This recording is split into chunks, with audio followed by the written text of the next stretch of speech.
Today, we're going to take a look at the last of my Sapa series of hotels, the Aira Boutique Hotel, located on the edge of town. Join me for the full tour, coming up.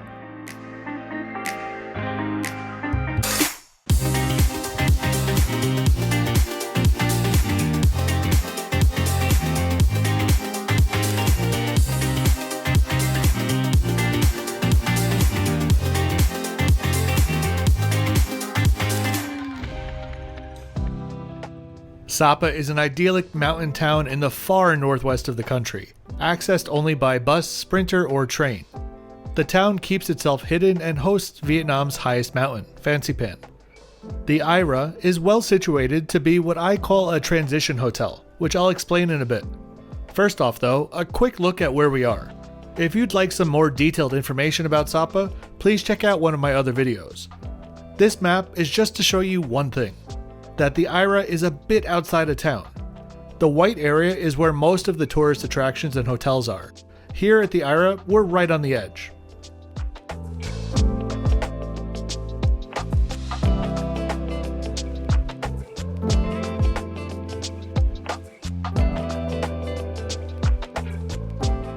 From the outside, the hotel's facade is a striking taxi cab yellow that I actually think works quite well in the setting. Inside the main door and to the left is the main restaurant, and to the right, the reception area. This may sound a bit harsh, but I was pleased that there was a distinct lack of tackiness. Sometimes small hotels like this one in more remote areas of Vietnam are way over-designed. Here, the color palette was calming and materials felt premium and appropriate for the setting. As we pass through reception, we're going to now take a look outside at the small outdoor pool. And now back onto what I was talking about, the transition hotel. I like this hotel, really I do. And for some, it will make a great home base for your trip to Sapa. For me, I enjoy moving hotels, so I typically choose a cheaper property for my last night in a location if I'm departing early the next morning. The next morning, I'd be leaving at 6 a.m. for the 5-hour drive down to Hanoi.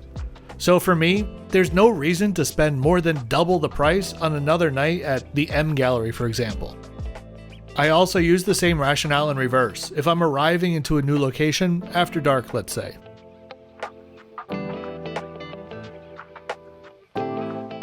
The pool is nice, inviting, and refreshing, but honestly I doubt if it's actually even used. Sapa's around 6,000 feet above sea level, and rarely that hot during the day here.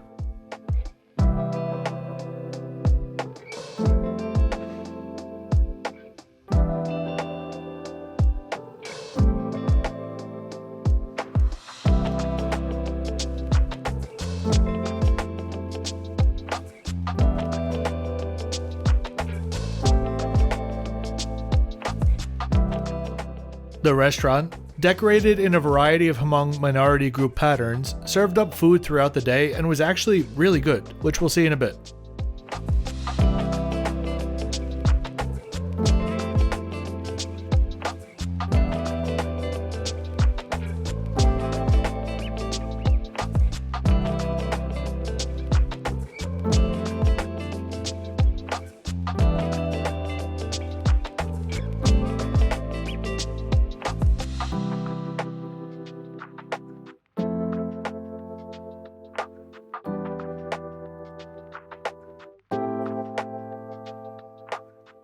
For now though, we're gonna look up and then head up to my room.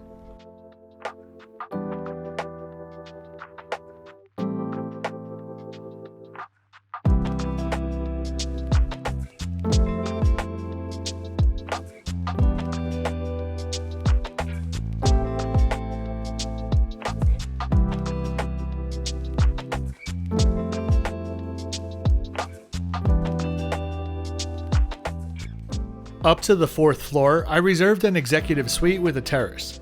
At around $95 a night, this was their most expensive category of room, and with its massive balcony and large living space, it felt well worth the price.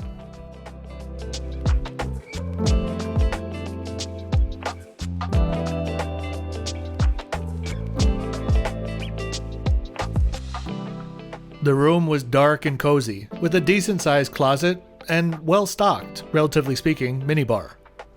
For days like this, I never leave home without my UCC single brew pour-over sachets.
Oddly enough, the bathroom went the length of the room and featured a window into the bedroom.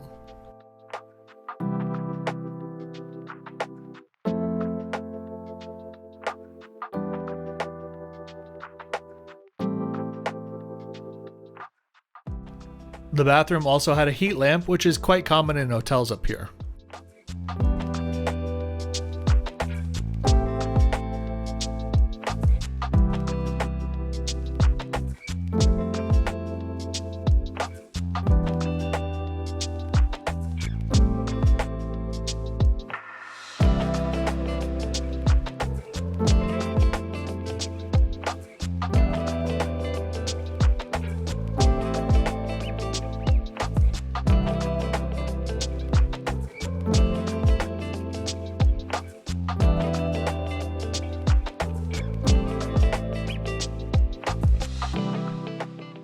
The real reason to get this room, though, is the view. Being on the edge of town does have its benefits, I suppose.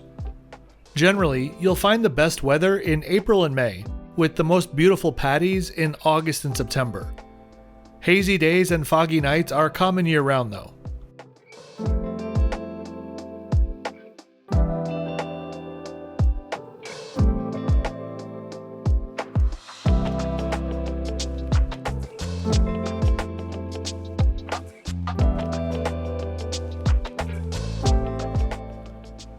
The train running from Sun Plaza to the Fancy Pan cable car runs just in front of the hotel.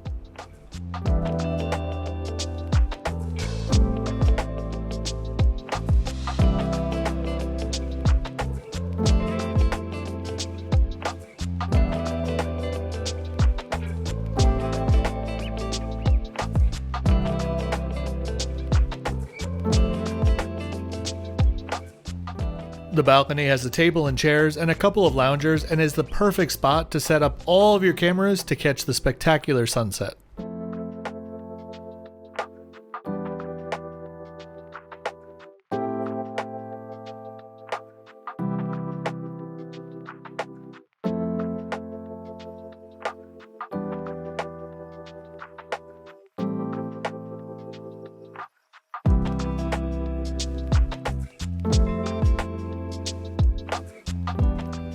Dinner was downstairs in the restaurant and a step above what I expected from this category of hotel. For very reasonable prices, too.